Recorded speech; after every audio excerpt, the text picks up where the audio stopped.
Welcome to another episode of Sneaks, Rhymes, and Life. I am your host, Lionel McDonald. So, the NBA Finals are set. Unfortunately, they do not include my New York Knicks. This podcast is available on Apple, Google, Spotify, and for those watching on YouTube, you definitely can see it there. So, Knicks season came to an end last night and could easily sit on it for a couple days and then want to talk about it, but I didn't want to talk about it unless I do it today. So I've already done a couple videos on Instagram on my personal and my Knicks account. So we're just going to wrap it up here, put a pretty little bow and move on to other things for the rest of this summer because we are almost at summertime. So let's talk about it. NBA final is set. We have the Oklahoma City Thunder, best team in the league, led by the MVP, against, unfortunately, the Indiana Pacers. We are set for June 5th, game one. Odds are in favor of the Thunder in bringing home their first NBA title. So let's talk about how the Pacers got there. Pacers beat the Knicks in 6, finished them off last night, last day of May. And very close first quarter. OG makes a jumper at the end. Knicks are only down 4. It's a lower scoring game, kind of favors the Knicks. There were definitely some flashes that the Indiana Pacers had in the first half, but it was back and forth. Knicks were up 5, Pacers up 5. Knicks got it down to 2, Pacers went up back 5. So it was a very close. Second half, I don't know what happened between what Carlisle said to the Pacers and what Thibodeau left as a message for the Knicks. The Knicks should have been absolutely desperate coming out of the third quarter or coming into the third quarter because their season is on the line.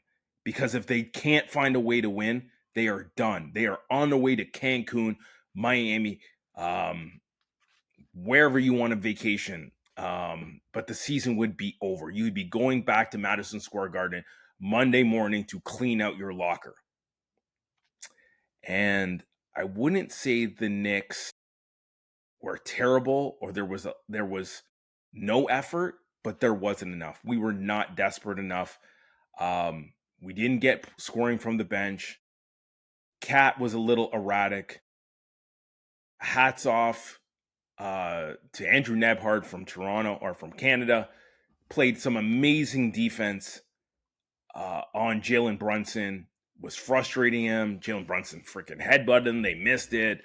There was a lot of pushing, a lot of shoving. Like, guys wanted it. Let's say that. They really wanted it, but it didn't happen for the Knicks. The Pacers got out and ran, and all of a sudden in the third quarter and the fourth quarter, it was the Pacers' tempo of game, which is not conducive of the Knicks winning. We end up with a final of 125-108. So a game in the 120s for the Knicks is literally a disaster. Because we should have good wing defense with Robinson and Cat, particularly Robinson. Offensive rebounds, you should get extra shots, which Mitchell Robinson might have been the best player that we had for the role he's assigned. He was the best player in the game. But when you don't have your stars clicking and you don't have someone else kind of filling in, hey, Shambit hit like 3 threes in the fourth quarter when the game was out of reach, but we didn't get enough of Josh Hart, and I don't know what happened to Josh Hart really in the last, maybe it's this whole series, but he just did not look like himself and make consistent basketball plays. And I'm not blaming him. It's just what it is. It's just what happened. He just didn't make the plays that he normally made. Offensive rebounding, yes. Shooting, passing, he was erratic. He turned the ball over. It hurt. OG was great. OG far and away was the best offensive weapon, and he was aggressive. Would love to have, more from Deuce and more from Robinson offensively, and definitely more from McBride. Sorry, not McBride. More from Mikal Bridges. But we didn't get it. Bridges had like 15. Deuce didn't get hot from 3, which this is a game that I wish we had Dante DiVincenzo. I'm not saying that we should never have made the deal for Cat. We don't beat the Celtics without the deal to get Cat. That's just a fact. But it just didn't work out. They were the better team last night. It still stings how that we changed the fortunes of the series in losing the first game. Yeah, we had our own comeback, but we're on a comeback, getting a comeback when we're already down in the series. When that series is 1-1 and we were clearly the better team for about 40 minutes, 44 minutes even, and find a way to squander the last 4 plus overtime. Nebhard goes absolutely nuclear from 3, and he made 5 threes between that and the end of the game in overtime. It's just not conducive of winning basketball. And when you're down, you're fighting an uphill battle. To go to Indiana down 0-2 is not desirable. They played amazing to win Game 3. A hard fight in Game 4. Showed out in Game 5 at home in front of the fans. So at least they gave the fans something before the season. This is much like the Celtics and in the series before, and then they succumbed to an energetic crowd in the second half, and Indiana just playing their game, outrunning every miss. Either it was Obi Toppin or former Nick or Pascal Siakam, which dropped a game high 30. It just was ugly. So let's talk about a couple things. The downfall of the Knicks, what happened in this game and this series. Could not defend the 3. We weren't close enough. We didn't make it hard enough. And we gave them way too many. They're not a huge through-putting shoot, but the shots that they made were absolutely critical. Whether it was Pascal making a wide open 3, or TJ McConnell making a wide open 3, or Andrew Nebhart making a wide open 3. These shots are open. They're not contested 3. They're not the 3s that we are taking. Brunson or Bridges or whoever, OG or Cat. These are all difficult 3s we're shooting. They're shooting wide open ones. So tough. And this leads into the second one, defensive communication. So many breakdowns, whether it's a wide open 3 or it's an uncontested layup or dunk because of the coverage. Cat really struggled on the pick and roll, sagged a ton of times, and the point guard, whether it was TJ McConnell or it was Nebhart or it was, it's going to give me nightmares. Tyrese Halliburton just throwing floater after floater in Game 6 and dropping them in nothing but net was tough. Transition defense was absolutely atrocious. Like, we got beat in the first 3 quarters 4 times after a miss. We scored and ran back, and they ran back ahead of us and laid it in or dunked it. Just can't have it. And then adjustments by the coaches. Carlisle outcoached Tibbs. That's just the fact. Coach Tibbs didn't want to use his bench for the first 2 games. We were down 2-0. You know, the starters are running on fumes. We're playing 7 guys. Precious Achua didn't get off the bench. DeLon Wright didn't get off the bench. Cameron Payne is probably done with the Knicks, and he didn't play at all. Like, he played, I think, in the Celtics series, and he wasn't great, but didn't give him any run at all. Shambit might have been the best guy in the 8 to 12 range. We did get production from Deuce, and Mitchell Robinson was far and away the best guy from the bench. You know, we switched to the point that we switched the lineup to put Mitchell Robinson in the starting lineup and put Josh Hart. And Josh Hart, again, as I said earlier, was inconsistent. So we just got outcoached. So when you get outcoached and you're giving up easy baskets from 3 and in the lane, it's not conducive of winning. And we just didn't talk. We didn't talk on defense. What are you doing? What are you doing? We covered the same guy and leave one guy open, or we sag and drop, and then we leave the guy wide open. Like, it just doesn't work. What are the highs? I don't want to be totally negative. Jalen Brunson, unbelievable playoff run. Second most points in the history of the Knicks in a playoff run. I think Patrick Ewing's got the record, I believe. But if they had gotten through the series and extended it, Jalen Brunson was on pace to have the most points ever scored in a playoff, period, if they could have gotten over the hump and beaten the Pacers. So, JB, you were absolutely incredible. What you did against the Pistons and the Celtics, against the defense that they threw at you, was incredible. And for the most part, with the exception of maybe last night and one other game, for the 6 games, you were absolutely tremendous, and guys knew it. Whatever they did, they could not stop you. So this is a guy that is not athletic enough, doesn't jump high enough, he's not quick enough. He doesn't play great defense. He was absolutely incredible in these playoffs. Jalen Brunson right now, 5th leading scorer of the guys now remaining. It is only Shea. Shea is 29.8. Brunson now eliminated at 29.4. Giannis played one series, 33. Luka got smoked, 30.2. Mitchell, who had a great playoffs, 29.6. An absolutely incredible performance by Jalen Brunson in the playoffs. Legendary. We'll be talking about this for a very long time. 2 All-Stars make a difference. And better than that, 2 All-NBA players make a difference. Now, hey, does Towns make an All-NBA team realistically if Embiid plays the whole season? Maybe, maybe not. Does Embiid ever play a whole season and be considered for All-NBA? Maybe not with that knee.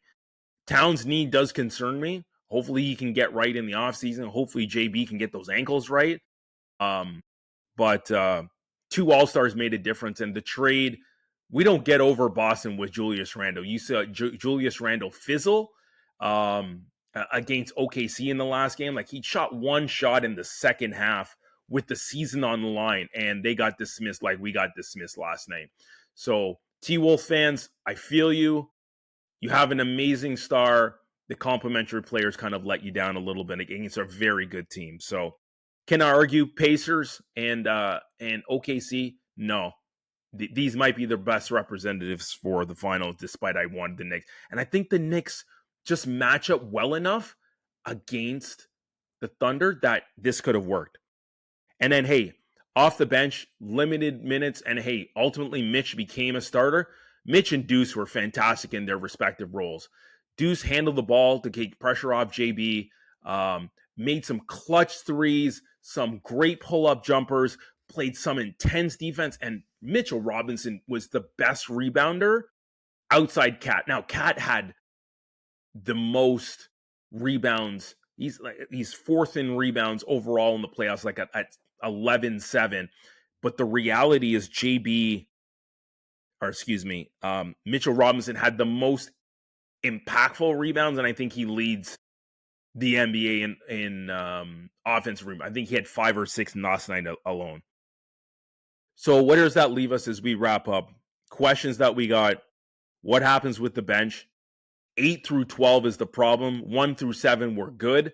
We need some consistent play from Josh Hart, amongst others.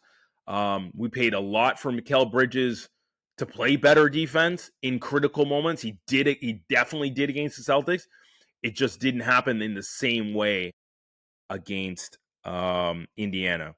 So the bench, Payne, Shambit, amongst others, what happens to you in the offseason? Are you the right piece? You could clearly send, as the Pacers rolled out their bench was just producing at a better rate. They went to 9 players number 10 and 11, and they were fantastic, and ours weren't. DeLon Wright, I don't know if you have a spot on the team, although I was suspect at one point when you first came in, you definitely gave us some minutes yesterday. What are the specific changes that are going to happen? I don't know, but maybe we really have to look at it. Front office, we ain't changing nothing. Stars, they ain't changing anything. I think we're going to run it back with the starting 5 plus the 7 and change 8 through 12. We don't have any picks. We traded them all for Bridges. So the draft is not going to be the solution. We don't have a lot of cap money, although that Brunson took less, but that was to make sure that there was room for Cat.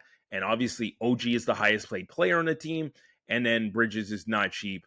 So it ain't coming from that direction. And then coaching. Now, I've already said it 2 or 3 times on my own personal IG. Should Tibbs is not should Tibbs go, is questioning, is Tibbs the right coach for us to win the title? That's the question that I posed. And I think the jury is still out. I don't think they're going to decide today. Rumor has I saw a post. I couldn't give you any facts, but they've already said that Tibbs is not going anywhere. They're going to run it back with that coach. So I think you got to keep a close eye on this, but take some time in the off season to let this marinate. So hey, I definitely want to say thanks to the Knicks, the front office. 2020 we sucked. 2021 we started to move in the right direction. 2023 we got in the playoffs, one around. 2023 got in the playoffs, one around. Should have beat the Pacers last year, didn't happen to get to the Eastern Conference Final. I don't think we were built to beat the Celtics. I think that was just the Celtics' time. We beat the Celtics this year. Now we can't beat the Pacers. So I really want to say it's been a good run to see the Knicks in the Eastern Conference Final after a quarter of a century. Like, I was a fan the last 3 times we've been in the finals, or at least the Eastern Conference Finals, and then the last 2 times as a final in 99 and 94. 94, I'm still haunted. John Starks 0 for 11 from 3, and like 2 for 18 or 2 for 19 from the floor in critical Game 7. The Game 6 pick and roll, we ran it with Ewing and ran it with Oakley. The shot doesn't get blocked by Akeem. Stars probably makes it, and we're probably feeling a little bit different about things because we would have been NBA champions in 94 when Jordan went to go play baseball. But that's neither here nor there. That's just in my fantasy land. And then 99, Ewing got banged up in knees and other injuries. Sprewell, Allen Houston, Marcus Camby led us to the NBA Finals, but then we ran into Tim Duncan and a rookie, and then obviously David Robinson in his prime, and we were no match for them, and we lost.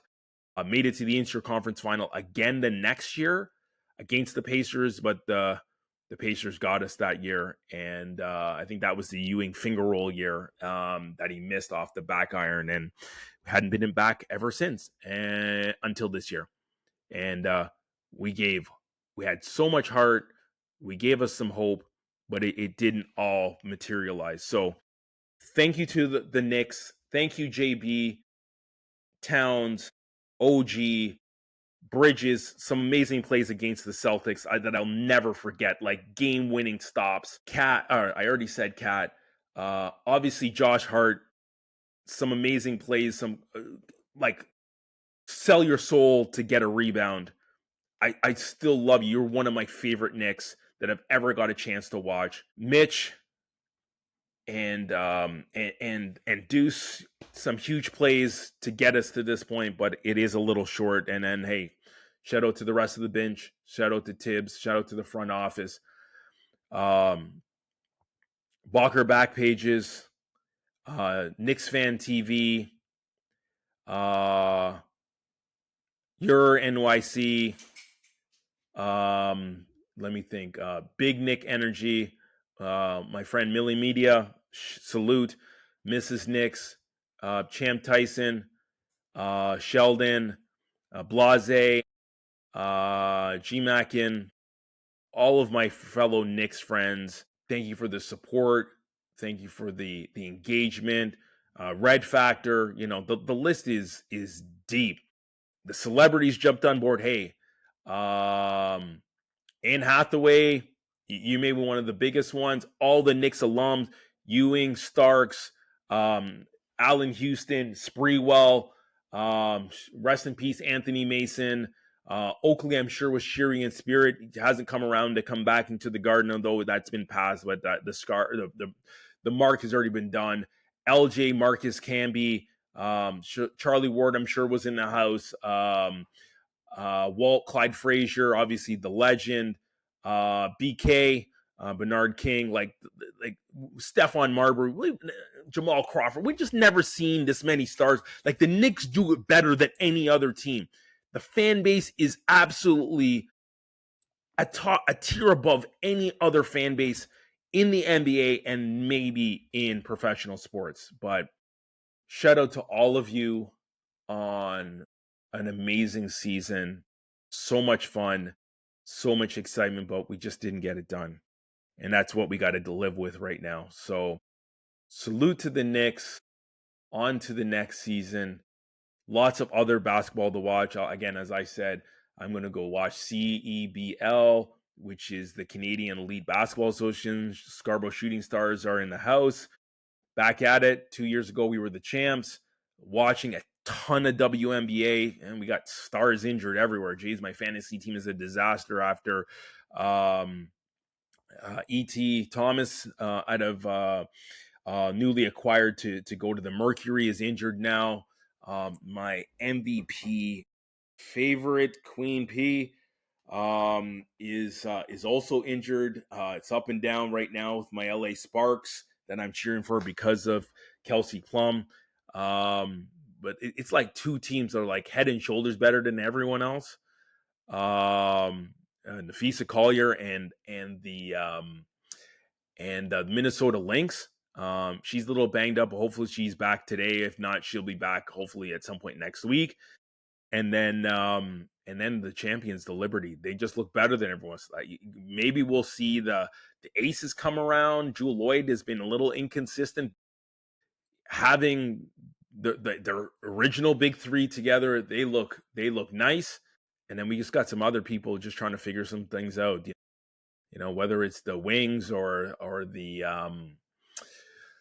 as I said, the Sparks. He's definitely be a little up and down with the Seattle Storm.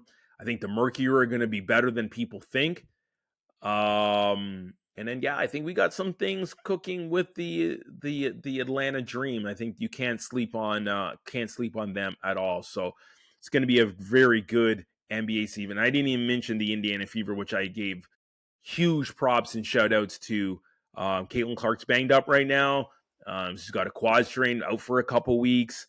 Season is short. We just started. We're only like 3 games in. So maybe something before Father's Day or around that time she's back. And, we really can see the full potential of Indiana because I think they're right there. They gave the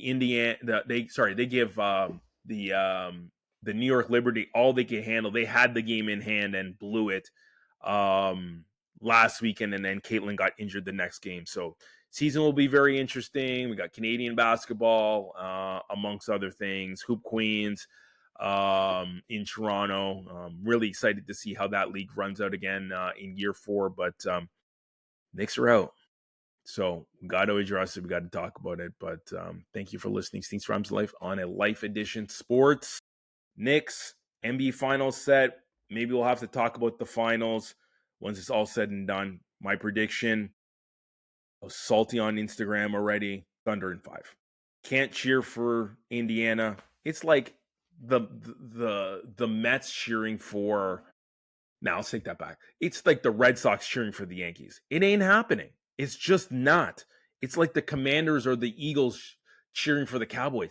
It ain't happening. I want to see Shai Gilgeous-Alexander complete this incredible season with the MVP and Finals MVP, which will probably have to happen in that capacity, and him also as the NBA champion. So we'll see. Pacers are good. If they play their own way, could be a longer series than we think, and maybe they could even win. But I like the defense on OKC. They got the best player in the series. They play great defense.